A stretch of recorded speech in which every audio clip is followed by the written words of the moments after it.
everyone, welcome back to my channel. I'm Huck. Today we're talking about my top 5 books to read in 2025.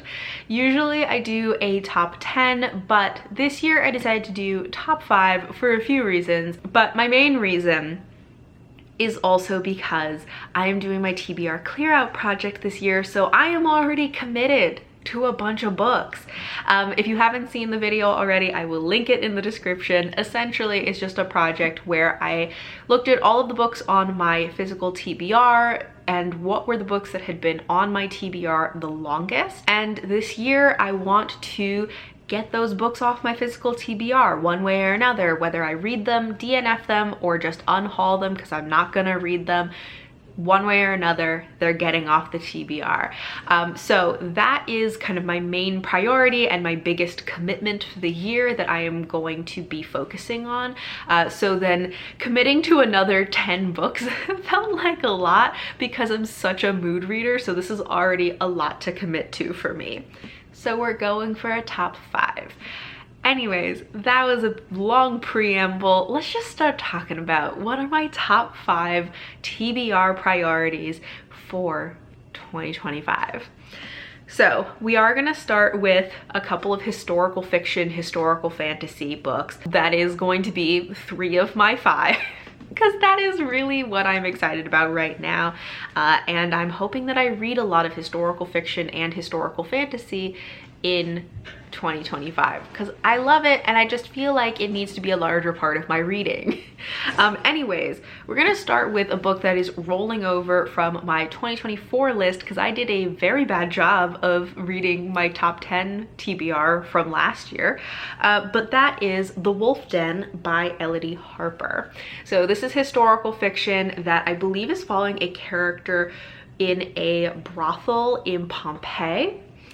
And that's about all I know about it, but I have heard incredible things about this book and this series, and I've just been meaning to read this for so long, and I really wanted to read it last year, but then like my reading was so all over the place. I was in and out of reading slumps. It just didn't happen. I want to read this year. I want to at least start this series, if not read the whole trilogy. Then we have some series continuations, the first being Lefay by Sophie Keach. This is the second book to Morgan Is My Name, which is part of the Morgan Le Fay trilogy.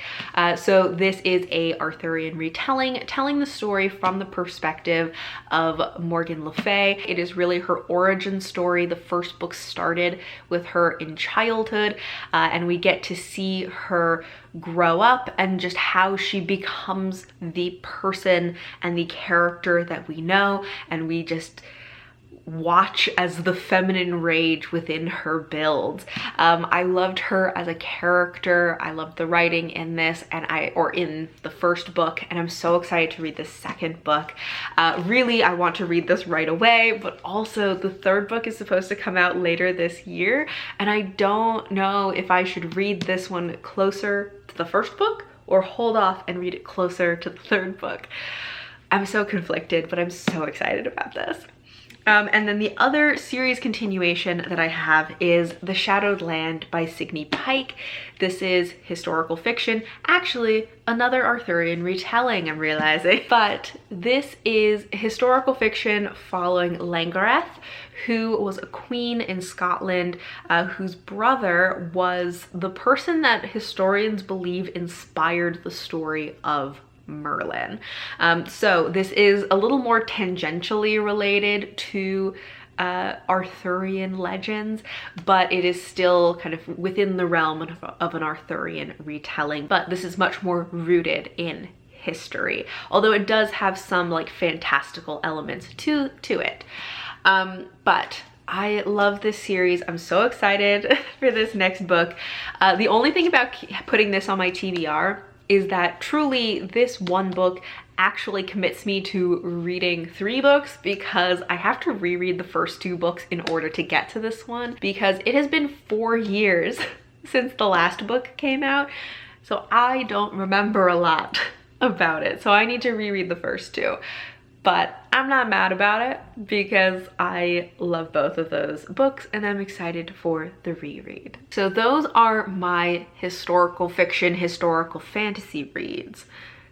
Now we have something to mix it up a little bit, which is a sci-fi, which is Any Human Power by Amanda Scott. Amanda Scott actually wrote a historical fiction series that I am in the process of reading. She wrote the Boudica series that I have been reading. So I know that I like her writing, but this is her most recent book.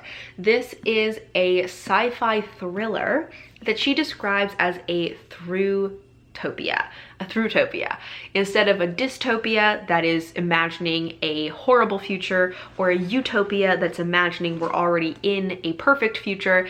It is about how to get from where we are now to a better future. And this is sort of her proposal of how to make the world a better place, but told in a sci-fi thriller story format.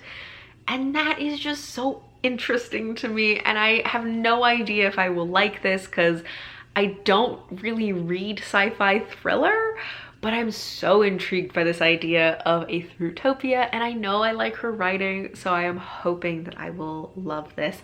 I'm so intrigued. And then finally, to give myself something that is a little bit of a shorter book, but one that I am excited about nonetheless, The Girl Who Chased the Moon by Sarah Addison Allen. This is the only Sarah Addison Allen book that I have not read, I think. And so I've kind of been putting it off because I just enjoy her books so much. They're so much fun. They're very like whimsical and lovely and very like cozy feeling. And so I think I've just sort of been dragging my feet on reading my last Sarah Addison Allen because then I won't have any more to anticipate. But I do want to finally get to this. I actually have no idea what this is about, but I don't need to. I just hope that I love it because I've loved a lot of her other books.